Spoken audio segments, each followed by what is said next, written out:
slightly longer edition of our show tonight for reasons that will become clear later, but just time for a quick recap of the week. And we begin tonight with Iran, the greatest threat to Salman Rushdie since Padma Lakshmi's divorce attorney.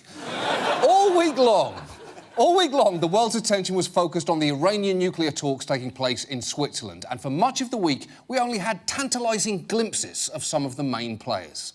I want to show you some BuzzFeed video of John Kerry taking a walk. This is the first time we've seen the Secretary of State in quite a long time, and you can see the distance. He's across the street there from the hotel, getting some air. Tourists here chanting, "I love you, John Kerry." Wait, I love you, John Kerry? Let's be clear, no lucid human has ever said those words. Even his wife has at most said certain aspects of your personality are not displeasing, John. That's as far as anyone can physically go. Talks actually extended well past their initial deadline, which is hardly surprising, given that they took place in the Hotel Beau Rivage Palace. And if you think it looks spectacular from the outside, wait till you see their promotional video. Welcome to the Hotel Beau Rivage Palace. This 15,000 square foot spa is the first of its kind in Switzerland. The hotel's restaurants include Anne-Sophie Pic au Beau Rivage Palace. The 169 elegant rooms and sumptuous suites are spacious, elegant, and exquisitely appointed. OK, I'm just going to say it. I want to have sex with that hotel. Not in that hotel, with it. I want to fuck that hotel, is what I'm saying. Because my point is, why would any diplomat rush to close a deal in that place? We went on their website and found that they offer, and this is true, not just Japanese bath treatments, but also an upcoming hotel bar show featuring funk rock band The Inglorious Funkers. Oh, I'm sorry, you hadn't heard of The Inglorious Funkers? Well, prepare to have that changed forever. Have you heard about Crazy Band? Listen to the vocals. I'm sure you'll be amazed. I said That is the quintessential sound and look of Swiss hotel funk. But incredibly, despite all the hotel's attractions, Thursday brought a huge announcement. Today, nearly round-the-clock negotiations with Iran on how to curb its nuclear program finally produced the framework of a deal. Wow. Now, if this holds, that is a genuinely massive achievement. And the very next day, the Iranians proved how excited they were.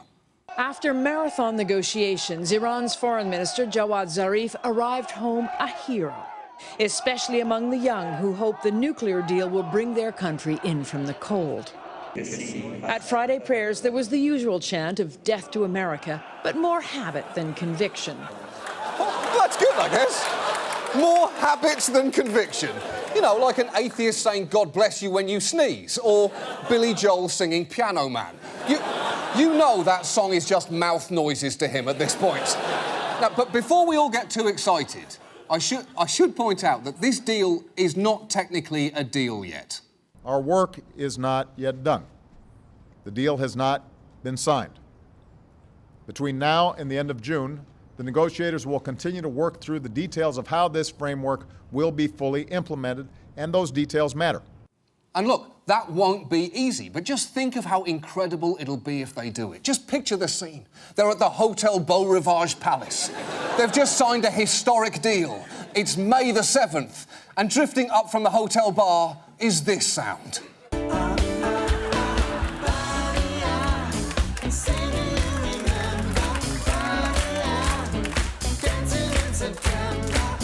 We have peace! Peace in our fonking time!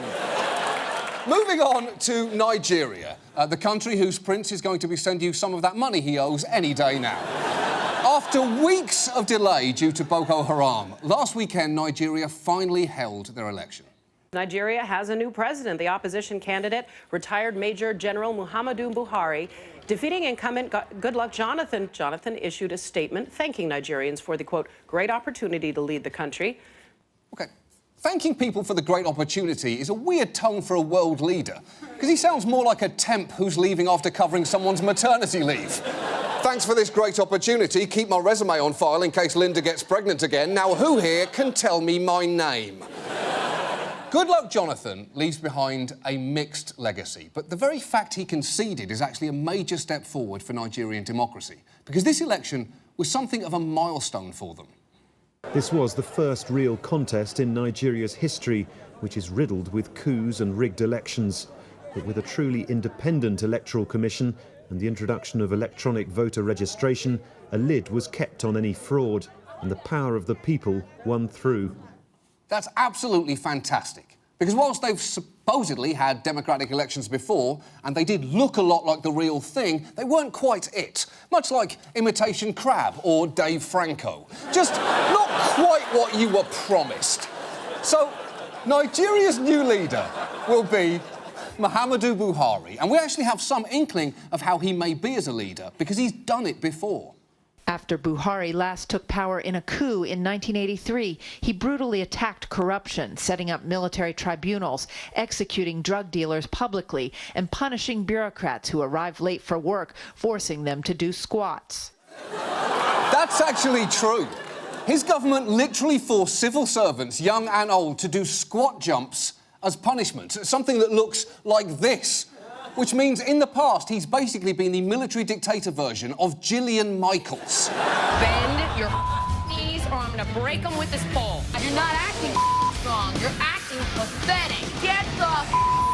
Unless you faint, puke, or die, keep walking! OK, I take it back. It's pretty clear the military dictator version of Jillian Michaels is Jillian Michaels. But finally, this week, President Obama, America's 44th not my president. He's selling jobs initiatives on the road at the moment, and this week he landed in unfriendly territory. President Obama is heading to Utah late tonight. Deep red Utah, a state in which he only managed to get 25% of the vote back in 2012. Ooh, only 25%. Ouch. It cannot be easy to go back somewhere where 3/4 of the people don't really care for you, which is why I spend most of my time in this country. That's a hard fact. This was actually his first trip to Utah as president, which drew people's attention to a potentially insulting fact. He's hit 49 of the 50 states as president. The only one missing, South Dakota. Yes. Much like Uber and sweatshirts without glitter on them, the president has not yet made it to South Dakota. And it's not like the people who live there have not noticed. Well, it's official. South Dakota will become the only state without a visit from President Barack Obama. South Dakota is the only state President Obama has not visited since taking office. He's just saving the best for last. Yeah, exactly, right? Obama came close when he was on the Standing Rock Reservation last year. Part of the reservation extends into South Dakota, but Obama stayed north of the border. Oh, come on. He was in the neighborhood and he didn't drop by. That feels like he's doing this on purpose.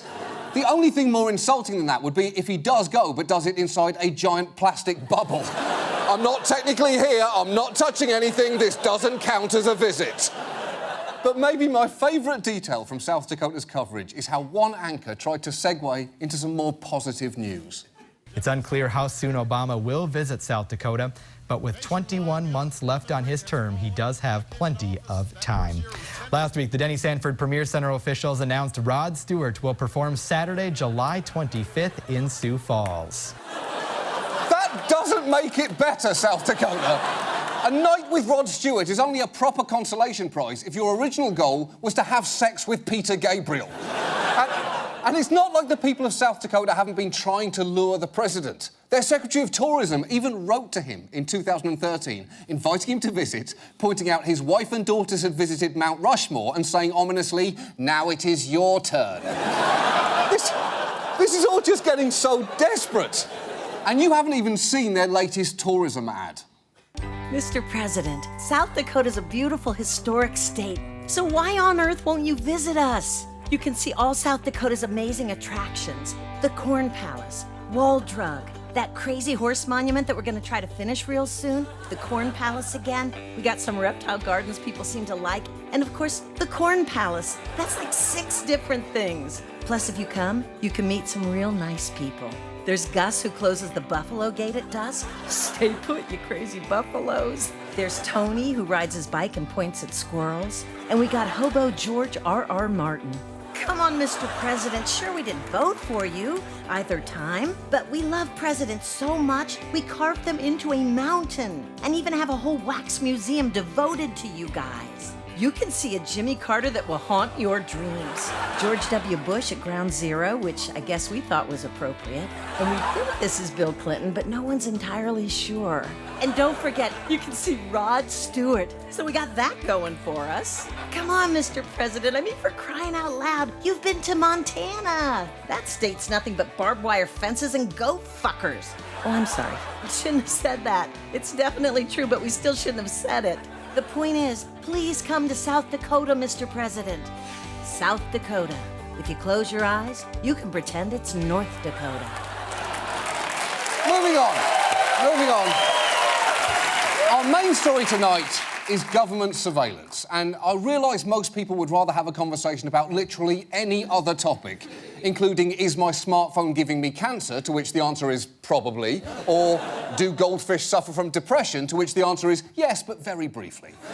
But the fact is, it is vital that we have a discussion about this now, because an important date is just around the corner. One big date to circle on the calendar when it comes to a very controversial subject, the reauthorization of the Patriot Act and all of the controversial provisions therein. June 1st, they've got to come to an agreement to reauthorize or curtail those programs. Yes, some controversial provisions within the Patriot Act are set to expire on June the 1st. So circle that date on your calendars, everyone. And while you're at it, circle June 2nd as well, because that's Justin Long's birthday. You all forgot last year, and he fucking noticed. Now, over the last couple of years, you've probably heard a lot about strange-sounding programmes such as X-Keyscore, Muscular, Prism and Mystic, which are coincidentally also the names of some of Florida's least popular strip clubs. Welcome to X-Keyscore. Our dancers are fully unredacted and Tuesday is wing night. But if you don't mind, I would like to refresh your memory over some of this. And let's start by focusing on the most controversial portion of the Patriot Act that is up for renewal, Section 215, which I'm aware sounds like the name of an Eastern European boy band. We are Section 215, prepared to have your hearts throbbed. There's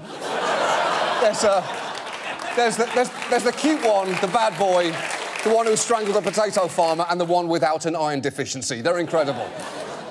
But the contents of the real Section 215 is actually even more sinister. It's called Section 215, nicknamed the Library Records Provision, which allows the government to require businesses to hand over records of any, quote, any tangible things, including books, records, papers, documents, and other items. If that sounds broad, it's because it was very much written that way. Section 215 says the government can ask for any tangible things so long as it's for an investigation to protect against international terrorism, which is basically a blank cheque. It's like letting a teenager borrow the car on the strict condition that they only use it for car-related activities. OK, Mom and Dad, I'm going to use this for a hand job in the Wendy's parking lot, but that is car-related, so I think I'm covered. Section 215 is overseen by a secret intelligence court known as the FISA Court, and they've interpreted it to mean the government could basically collect and store phone records for every American, the vast majority of whom, of course, have no connection to terrorism, unless Aunt Cheryl has been gravely mischaracterising the activities of her needlepoint club. It's a sleeper cell, isn't it, Aunt Cheryl? You will hang for this, Aunt Cheryl. You're a traitor and a terrible aunt, not in that order. Now, the government will point out that under 215 they hold phone records and not the calls themselves. What the intelligence community is doing is looking at phone numbers and durations of calls. They are not looking at people's names, and they're not looking at content. Yes, but that's not entirely reassuring, because you can extrapolate a lot from that information. If they knew that you called your ex 12 times last night between 1 and 4 a.m. for a duration of 15 minutes each time, they can be fairly sure that you left some pretty pathetic voicemails. I don't care who's monitoring this call, Vicky. We should be together. Pick up the phone, damn it. I'm a human being, not an animal. Now, the Patriot Act was written just after 9/11, and for years it was extended and reauthorised with barely a passing thought. In fact, it became so routine that when it was extended in 2011, one newscast just tacked it onto the end of a report about a presidential trip abroad. Chip Reed, CBS News, traveling with the president in Deauville, France. Also in France, by the way, President Obama signed into law a 4-year extension of the terrorism-fighting Patriot Act. Also in France, by the way. By the way, he threw that in like a mother telling her grown daughter that her childhood pet just died. Oh, nice talking to you, sweetie. Also, by the way, Mr. Peppers is dead. See you at Christmas. Bang. But all of that was before the public was made aware of what the government's capabilities actually were. Because that all ended in June of 2013. Edward Snowden has just taken responsibility for one of the biggest government leaks in U.S. history. We learned that the government has the capacity to track virtually every American phone call and to scoop up impossibly vast quantities of data across the internet. Revelations that the NSA eavesdropped on world leaders. If you've ever been to the Bahamas, the NSA could have recorded your phone calls and stored them for up to a month. Yet all that information was exposed by Edward Snowden, and it is still kind of incredible that a 29-year-old contractor was able to steal top-secret documents from an organisation that literally has the word security in its name. Clearly, that was not great for them, because the only place where it should be that easy for employees in their 20s to steal is a lids store. Dude, you sure I should take this? Relax, dude, it's a Miami Marlins cap. We're not exactly selling Fabergé eggs here. It is still unclear exactly how many documents Edward Snowden stole, although he has consistently tried to reassure people that he put them in good hands. Honestly, I don't want to be the person making the decisions on what should be public and what shouldn't, which is why, rather than publishing these on my own or putting them out openly, I'm running them through journalists. Now, that sounds great, but of course it's not a fail-safe plan, as was proven when the New York Times published this slide, but did such a sloppy job of blocking out redacted information that some people were able to read the information behind that black bar, which concerned how the US was monitoring Al-Qaeda in Mosul, a group now known as ISIS. So essentially, a national security secret was leaked because no one at the Times knows how to use Microsoft Paint. And look, you can think that Snowden did the wrong thing or did it in the wrong way, but the fact is, we have this information now, and we no longer get the luxury of pleading ignorance. It's like you can't go to SeaWorld and pretend that Shamu's happy anymore, when we now know at least half the water in her tank is whale tears. We know that now. You can't unknow that information. So you have to bear that in mind. But here's the thing. It's now 2 years later, and it seems like we've kind of forgotten to have a debate over the content of what Snowden leaked. A recent Pew report found that nearly half of Americans say they're not very concerned or not at all concerned about government surveillance, which is fine if that's an informed opinion. But I'm not sure that it is, because we actually sent a camera crew to Times Square to ask some random passers-by who Edward Snowden was and what he did. And these are the responses that we got. I have no idea who Edward Snowden is. I have no idea who Edward Snowden is. I've heard the name. I just can't think right now exactly what it is. Edward Snowden. No, I do not. Just for the record, that wasn't cherry-picking. That was entirely reflective of everyone we spoke to. Although, to be fair, some people did remember his name. They just couldn't remember why. He sold some information to people. He revealed some information that shouldn't have been revealed. I think from what I remember is the information that he shared was detrimental to our military secrets and keeping our soldiers and our country safe. Leaked documents about the U.S. Army's operations in Iraq. Edward Snowden revealed a bunch of secrets, I guess, or information into WikiLeaks. Edward Snowden leaked. He's in charge of WikiLeaks. Edward Snowden revealed a lot of documents through WikiLeaks. OK, so here's the thing. Edward Snowden is not the WikiLeaks guy. The WikiLeaks guy is Julian Assange, and you do not want to be confused with him.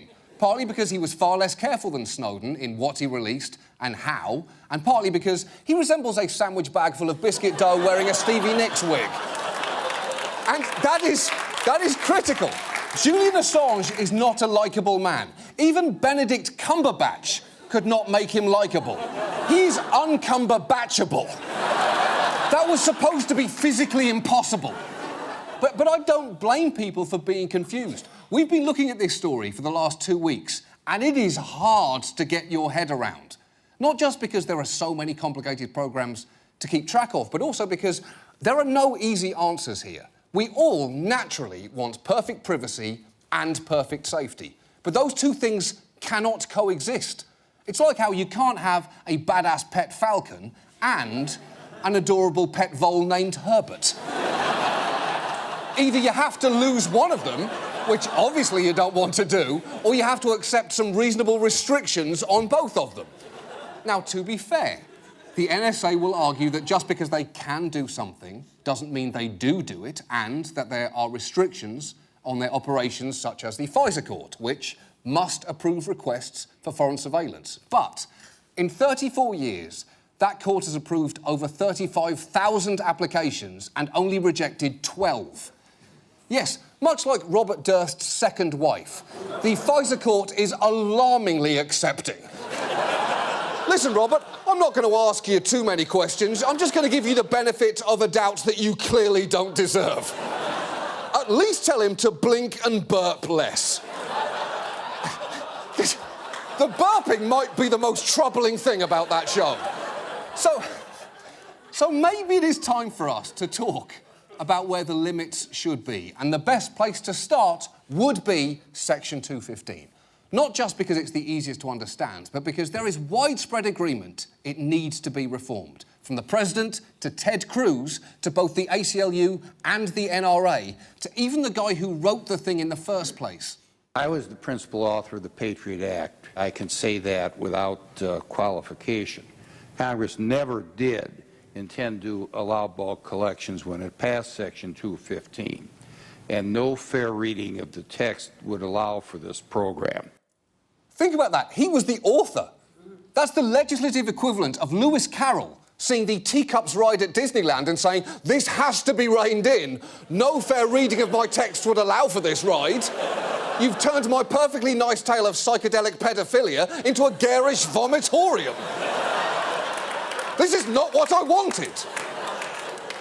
And even the NSA has said that the number of terror plots in the US that the Section 215 telephone records programs has disrupted is 1. And it's worth noting that one particular plot involved a cab driver in San Diego who gave $8,500 to a terror group. And that is the shittiest terrorist plot I've ever seen, other than the plot of A Good Day to Die Hard. But here's the big problem here. If we let Section 215 get renewed in its current form without serious public debate, we're in trouble. Because Section 215 is the canary in the coal mine. If we cannot fix that, we're not going to fix any of them. And the public debate so far has been absolutely pathetic. A year ago, a former congresswoman was discussing the 215 program on the news. Watch what happened. This vast collection of data is not that useful and infringes substantially on personal privacy. I think at this point we should seriously consider not continuing Congresswoman Section Harman, 215. let me interrupt you. Congresswoman, let me interrupt you just for a moment. We've got some breaking news out of Miami. Stand by, if you will.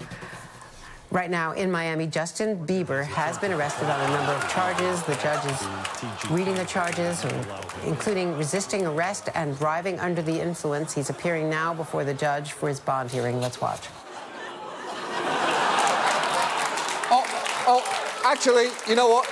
Bad news. We're going to have to interrupt your interruption of the Bieber news for a new interruption, this time featuring a YouTube video of a tortoise having sex with a plastic clog. Let's watch.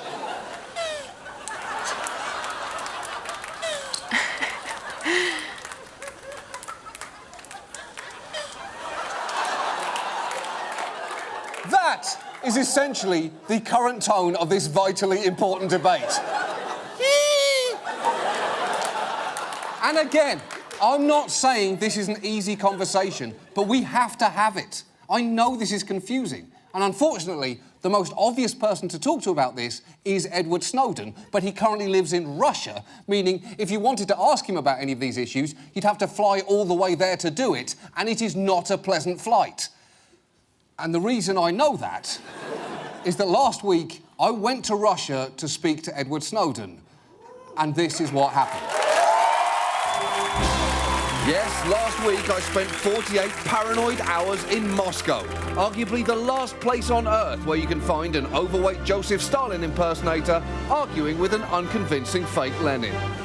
And after experiencing Russia's famously warm hospitality, I went to meet Edward Snowden, who was supposed to show up in this room at noon.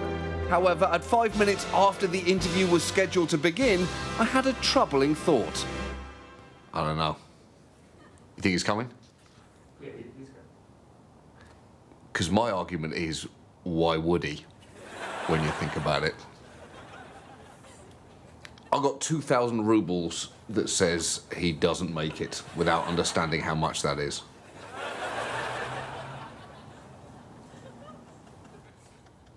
All I'm saying is, a 10-hour flight for an empty chair, I'm gonna lose my shit. Okay, it turns out there may be a bit of a problem because our Russian producer booked us in a room directly overlooking the old KGB building and the home of the current Federal Security Bureau. And we've just been told they know we're here.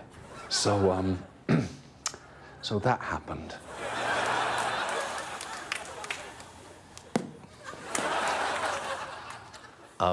Just if the Russian KGB is listening, ring the fire alarm if he's not coming. Oh, shit. Oh, God.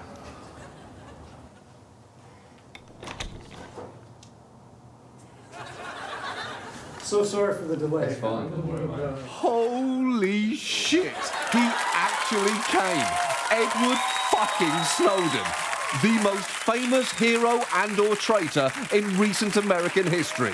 And I started with a question designed to test his loyalties. How much do you miss America? You know, my country is something that travels with me. You know, it's not just a geography. Well, that's already a way too complicated answer. The answer is, I miss it a lot. It's the greatest country in the world. I do miss my country. I do miss my home. I do miss my family. Do you miss Hot Pockets? Yes. I miss Hot Pockets very much. Okay, the entire state of Florida.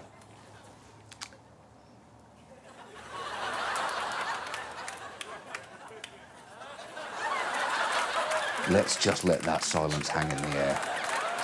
Truck nuts. Do you miss truck nuts? I don't know what they are. Lucky for you, Edward.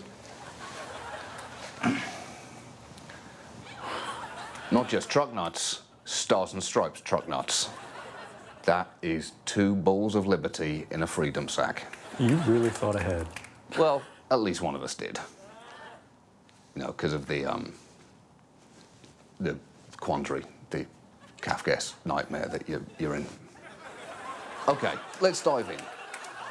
Why did you do this? The NSA has the greatest surveillance capabilities that we've ever seen in history. Now, what they will argue is that they don't use this for nefarious purposes against American citizens. In some ways, that's true. But the real problem is that they're using these capabilities to make us vulnerable to them and then saying, while I have a gun pointed at your head, I'm not going to pull the trigger. Trust me. So, what's the NSA you want look like? Because you applied for a job at the NSA, right. So you clearly see an inherent value in that shadowy organization. I worked with mass surveillance systems against Chinese hackers. I saw that, you know, these things do have some purpose. And you want your spies to be good at spying, to be fair. Right. What you don't want is you don't want them spying inside their own country. Spies are great when they're on our side, but we can never forget that they're incredibly powerful and incredibly dangerous. And if they're off the leash, they can end up coming after us. But just to be clear, we're talking about 2 different things here. Domestic surveillance and foreign surveillance. Right. Because domestic surveillance, Americans give some of a shit about. Foreign surveillance, they don't give any remote shit about. Well, the second question is, when we talk about foreign surveillance, are we applying it in ways that are beneficial? No one cares. In terms of the cost. They don't give a shit. We spied on UNICEF, the children's fund. Sure. We spied on lawyers negotiating. What was UNICEF doing? I mean, that's the question there, isn't it? The question is, are these programs valuable?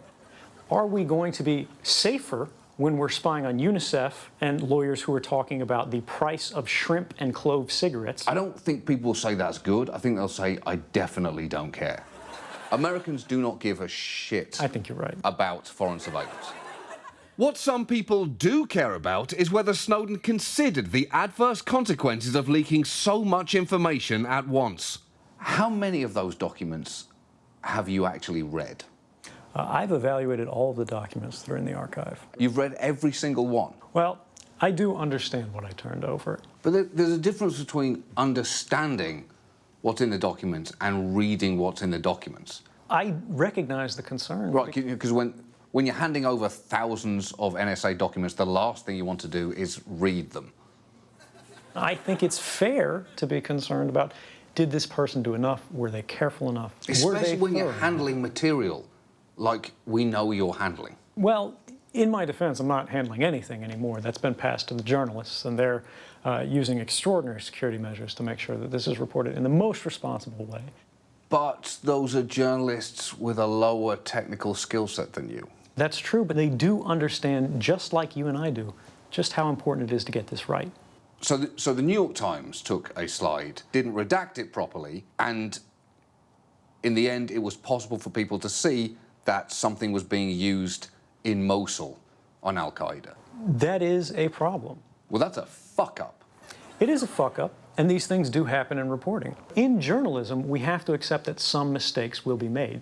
This is a fundamental concept of liberty. Right, but you have to own that then. You're giving documents with information you know could be harmful, which could get out there. Yes. If people act in bad faith. You're not even talking about bad faith, you're talking about incompetence. We are, but you will never be completely free from risk if you're free. The only time you can be free from risk is when you're in prison. While the risks were significant, Snowden himself has made it clear he feels the rewards have been worth it. You said in your letter to Brazil, I was motivated by a belief that the citizens of the world deserve to understand the system in which they live. My greatest fear was that no one would listen to my warning. Never have I been so glad to have been so wrong.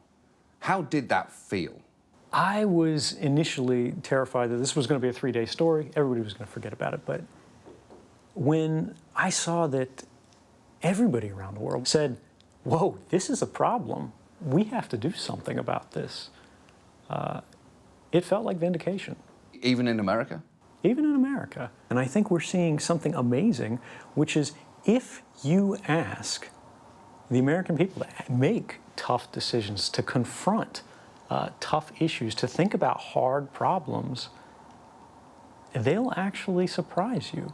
Okay, here's the problem. I did ask some Americans, and boy, did it surprise me. I have no idea who Edward Snowden is. You've never heard of Edward Snowden? No. I have no idea who Edward Snowden is. I've heard the name. I just can't think right now exactly what it is. Well, he sold some information to people. He revealed some information that shouldn't have been revealed. Edward Snowden revealed a lot of documents through WikiLeaks. Edward Snowden revealed a bunch of secrets, I guess, or information into WikiLeaks. Edward Snowden leaked. He's in charge of WikiLeaks. I'm in charge of WikiLeaks. Not ideal. I guess on the plus side, you might be able to go home because it seems like no one knows who the fuck you are or what the fuck you did. We can't expect everybody to be uniformly informed. So, did you do this to solve a problem? I did this to give the American people a chance to decide for themselves the kind of government they want to have. That is a conversation that I think the American people deserve to decide. Oh, there's no doubt it is a critical conversation, but is it a conversation that we have the capacity to have? Because it's so complicated, we don't fundamentally understand it. It is a challenging conversation. I mean, it's difficult for most people to even conceptualize. The problem is The internet is massively complex, and so much of it is invisible. Service providers, technicians, engineers, the phone number... Okay, let me stop you right there, Edward, because this is the whole problem. Right. This is the whole problem. I glaze over, because it's like the IT guy comes into your office and you go, oh, shit.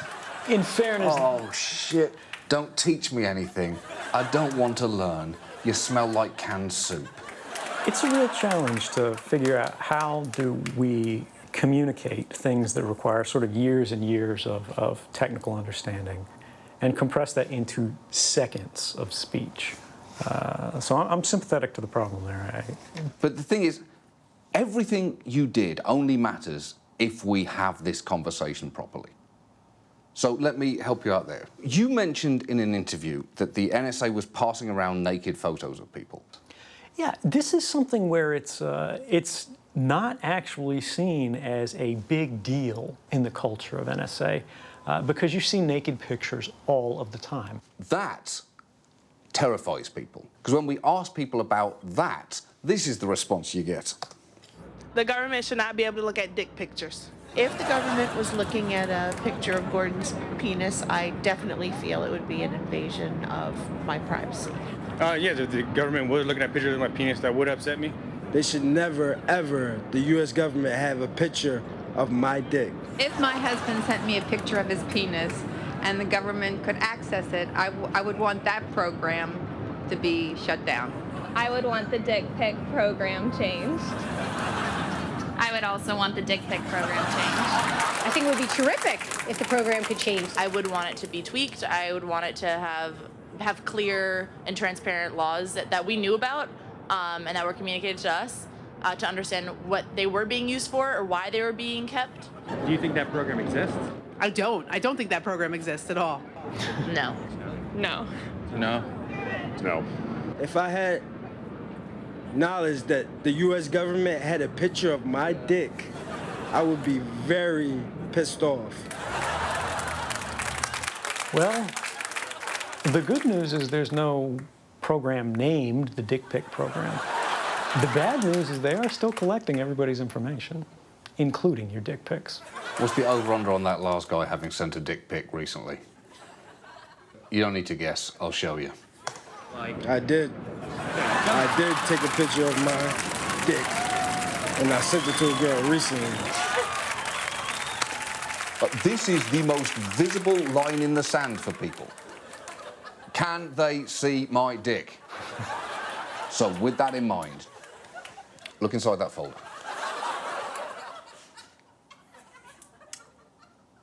That is a picture of my dick. So let's go through each NSA program and explain to me its capabilities in regards to that photograph of my penis. So, 702 surveillance, can they see my dick?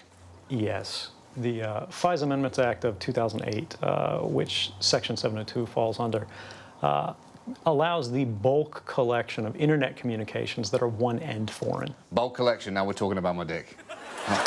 You get it. It's not what I expect. You get it, though, right? I do. Right, because of... Yeah, anyway. So if you have your email somewhere like Gmail, hosted on a server overseas or transferred overseas or at any time crosses outside the borders of the United States, your junk ends up in the database. So it doesn't have to be sending your dick to a German? No. Even if you send it to somebody within the United States, your wholly domestic communication between you and your wife can go from New York to London and back and get caught up in the database. Executive Order 12333, dick or no dick? Yes. EO 12333 is what the NSA uses when the other authorities aren't aggressive enough or they're not catching as much as they'd like. For example... Okay, so how are they going to see my dick? I'm only concerned about my penis.